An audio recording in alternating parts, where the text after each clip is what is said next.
Hey everybody. So James here again. I did a video just yesterday on this COVID situation, and we went over this graph and we talked about the way that you should behave to protect yourself and your family, and basically through social distancing and correct practices of washing hands, etc. So I've had, 1,500 people have now looked at that, and I've had some responses. So I thought I'd answer some of those questions and some things that I've learned literally in the last 24 hours. So a couple of interesting things that I see in the news. One is, of course, is this CHQ, this HCQ, hydroxychloroquine, is a malaria drug mixed with or taken with erythromycin, may be a potential treatment for this. Wonderful. Remember though, it's not available yet. Well, it may be available, but there's no true clinical trials done yet. So that magic bullet is not there to be had for all of us. So we still have to practice distancing and some form of self-quarantine.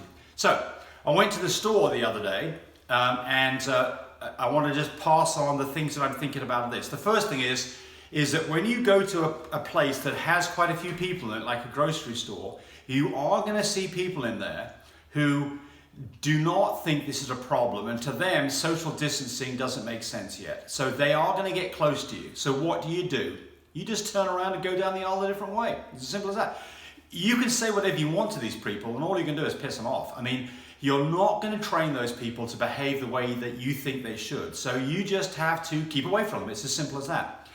If I do get close to somebody, I'm breathing out. I breathe out of my nose if I'm that close to somebody, so that anything they may be exhaling, I'm not going to get into my lungs. So just do the social distancing as best you can and breathe out.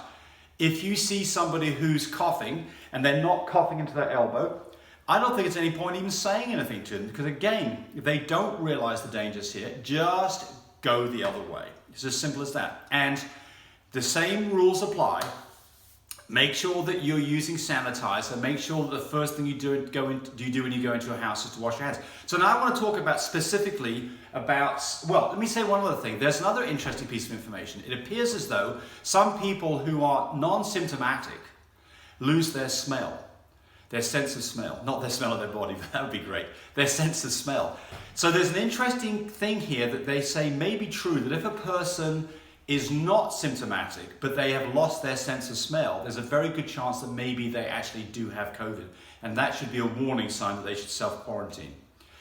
Another interesting thing is that if you are not particularly symptomatic, you're not going to get a test done. Tests are still far and few between. But one thing you can do is you can have a 10-panel influenza test done.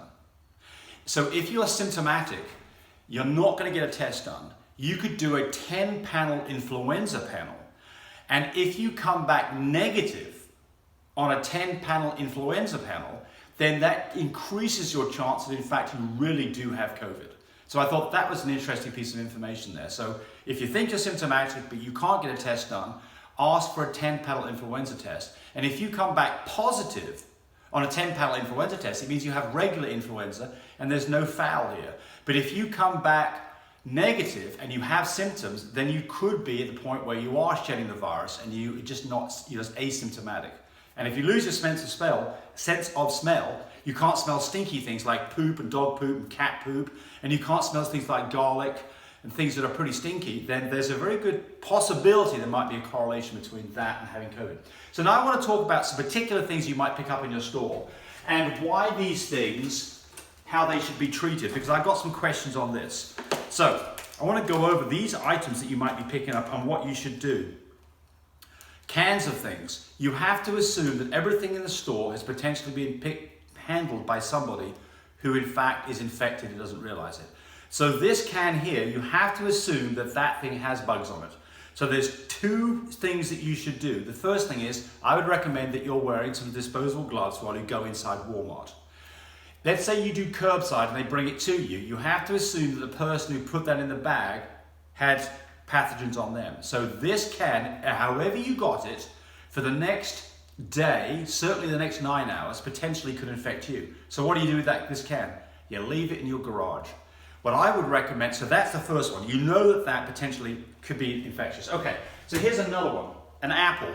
It's a nice hard surface that will transmit pathogens pretty easily. So these need to be washed. If you're bringing these into your house, simply wash them with soap and water before you, and then wash your hands afterwards, and that then is not a risk to you.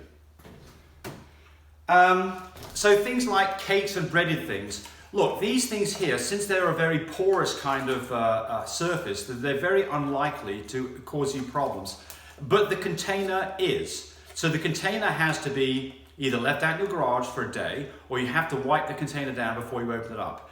And then I think that anything that you ingest, I think it's highly unlikely that it's going to cause you a problem, because it's not an aerosol and it's going straight into your stomach, and it's typically not going into your lungs. So I think the chances of getting an infection from something that is a porous surface that you've eaten is probably pretty remote. Now, I'm not an epidemiologist and I could be wrong, but that's my take on that. So here's another interesting one. So let's look at cold cuts of meat. Okay, so this cold cut of meat, obviously the outside of it needs to be, spray it with some Lysol before you open it up, or leave it outside in your garage. Now, what about the meat inside? Well, you don't know. I mean, did the person who's slicing it up sneeze on it? Did they have COVID on their hands and touch it? You don't know. I mean, hopefully these people are wearing gloves, but honestly, you don't know. Somebody makes a sandwich for you in the store and they give you a sandwich. So now I suspect that meat is a nice surface for bacteria, or not bacteria, but viruses to stay alive on for quite some time. It's moist, it's not hot, and I suspect that surface is probably a fairly good surface for something to stay alive for, many, many hours. If you put it in the fridge, that's not going to do anything to stop the virus. It's going to love that. It's just going dormant. It's not going to kill it. The only way you're going to kill it is you raise its temperature up to something, around boiling point for a little while. So if you cook it, obviously it's fine.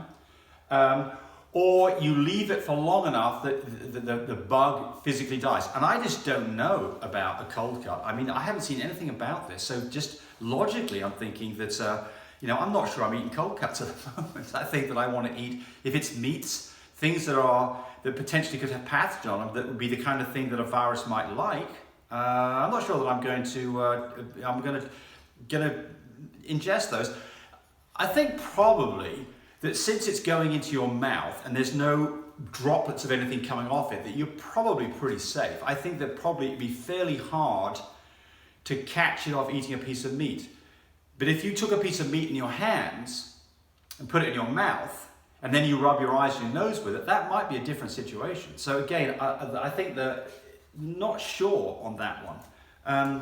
A couple of other things that I thought were of interest. There's, well, maybe I did mention it, the HCQ, the hydroxychloroquine. Hopefully that's something that's going to be good for us. I think I'm just rambling at this point. I think I need to shut up. But remember, look, your purpose in life right now is to not get infected here. You don't want to get infected when there's no ventilators or beds or good protocol or doctors available to you. If you're going to get the infection, it needs to be over here. And the way that you do that is you limit your exposure to other people. So look at the other video if you haven't. Stay away from people as best you can. You can't do this 100%, but you can be damn close to 100%, and that dramatically reduces your chances of getting it here. And remember, just because here, for instance, in Western Oklahoma, we're hardly seeing any cases, I promise you, it's out there, and you can be inadvertently exposed to this, and as every day goes on, your chances of being in contact with it are dramatically greater. 2 times as great every couple of days. So, self-quarantine. Hey, what are we doing over here? We're painting the house. We're thinking about putting a koi pond in. We're going to do some things that will keep us busy, that maybe increase the value of our property while this mess is being worked out. Thanks for watching. Be safe. Bye.